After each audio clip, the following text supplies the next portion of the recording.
All right, A pushers, welcome back. Yo, yo, yo, it's your boy, Mr. B. History.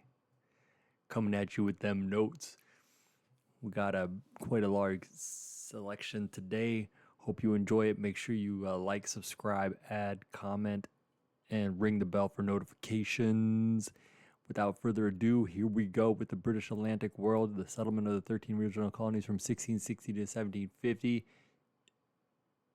Yeah. We're not even going to read the little quote, but it's from William Penn, the founder of Pennsylvania. Colonies to empire. In the 17th century, early British colonies developed along the Atlantic coast with regional differences that reflected various environmental, economic, cultural, and demographic factors. Competition over resources between European rivals and American Indians encouraged industry and trade and led to conflict in the Americas. All right, right to the real notes. Restoration colonies and imperial expansion. Charles II expanded English power in Asia and America and helped found the colonies of New York, New Jersey, and Pennsylvania, and also the Carolinas. Many of these colonies were proprietorships with a key vocabulary word that means all land is owned by one person who had complete control over it, in this case, the crown. The Carolinas, founded in 1691, South Carolina. It's a plantation colony. It's got the chief port city of Charleston, South Carolina. It provided foodstuffs. Its economic foundation was providing foodstuffs to the Caribbean in the form of rice. It was very aristocratic with very little democracy and lots of slavery. Blacks outnumbered whites, making up 2/3 of the population by 1740. North Carolina, which is to the north of South Carolina, was a mixture of poor families and runaway slaves from Virginia and South Carolina. It was more equality-minded, but also a plantation colony. Pennsylvania, a middle colony, not a southern colony. Pennsylvania was founded by William Penn in 1681. It is a Neo-European colony, a refuge for Quakers. The Quakers were a religious sect. They encouraged immigration from other European countries, especially Germany, had lots of ethnic diversity. It is the most open and democratic of all the colonies. The Quakers was a religious sect also known as the Society of Friends. They settled in Pennsylvania that stressed equality for men and women, pacifism, and freedom of religion.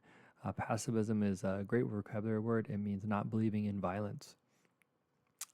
They tried to take this pacifism and they tried to be peaceful with the surrounding natives, going so far as purchasing the land rather than just killing the natives and taking it.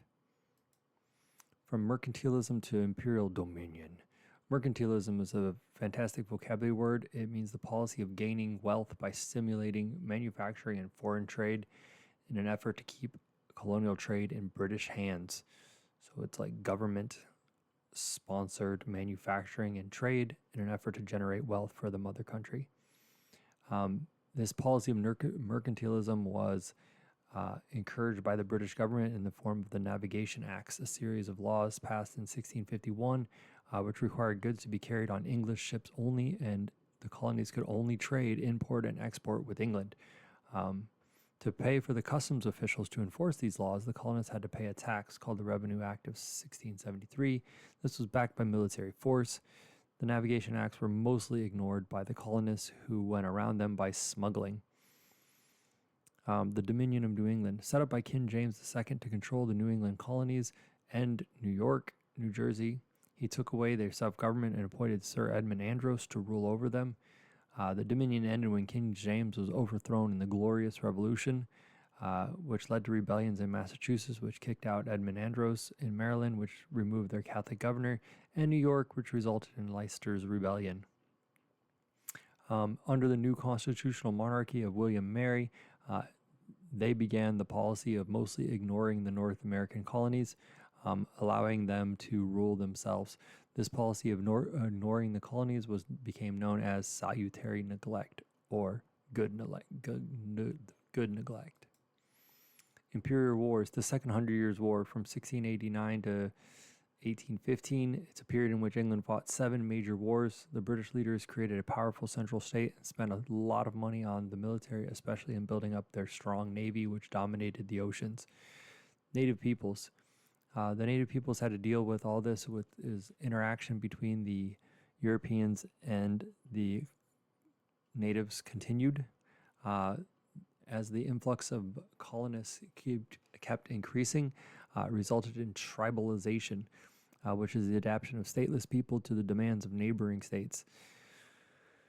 For example, so prior to Europeans, Native Americans were living in groups of less than 300 in small semi-permanent areas as hunter and gatherers. But then with tribalization, they joined forces and formed large tribes, in quotation marks, such as the Iroquois, the Creek, and the Cherokees. They did this to better deal with the Europeans instead of dealing with them in small groups, uniting in tribal groups to play competing European powers off each other and try to get advantages. A famous example of this would be the Covenant Chain, which is the Iroquois alliance with New York. The Native Americans had goals. Also, their goal, the Iroquois' goal, and a lot of the Native Americans' goal, was to become the dominant tribe in their region, which meant allying with the Europeans, attacking rival tribes, killing them. They would change alliances when needed, which resulted in hundreds being killed and Native American power weakening even further. The imperial slave economy. The South Atlantic system, during this time, the South Atlantic system, the transatlantic economy, or what became known as the triangular trade, developed and became the dominant economic force in the region. The American colonies were part of this triangle trade as they produced the sugar, tobacco, rice, or the raw materials. They traded these raw materials with the Europeans for manufactured goods and slaves, which the Europeans got from trading manufactured goods to Africa. This trade formed a triangle across the Atlantic Ocean, which is why it's called the triangular trade or the transatlantic economy, since it went back and forth over the Atlantic Ocean.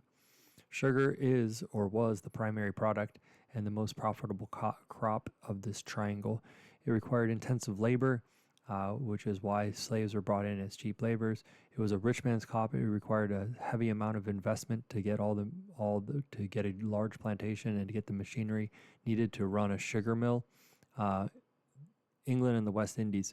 A lot of these were on Caribbean islands, including Barbados, which developed the Barbados Slave Code, which became the model for other slave codes in North and South America. The impact on the British. The triangle trade made England and all of Europe wealthy. They dominated the world in economic leadership and a world power status. The massive profits drove the slave trade.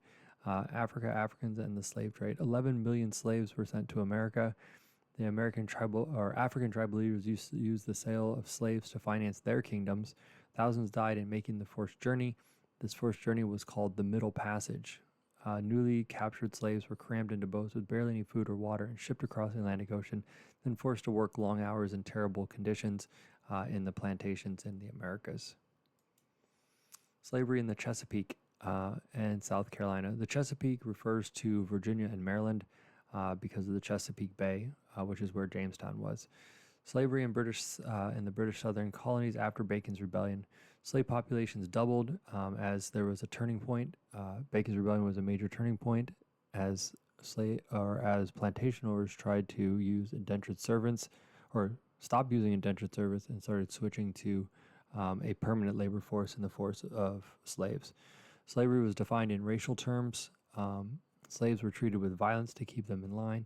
Slave life was less harsh growing tobacco than on the sugar plantations in the Caribbean, but still is pretty rough. Slave populations grew through natural increase and importation of slaves. Growing rice was much more difficult than growing tobacco, so the farther south you got, the more difficult it became. An African American community emerges. So at first, the people coming there were Africans, but as they lived there, grew there, and had children, and those children grew up there, these different groups came together to form a distinct African American community.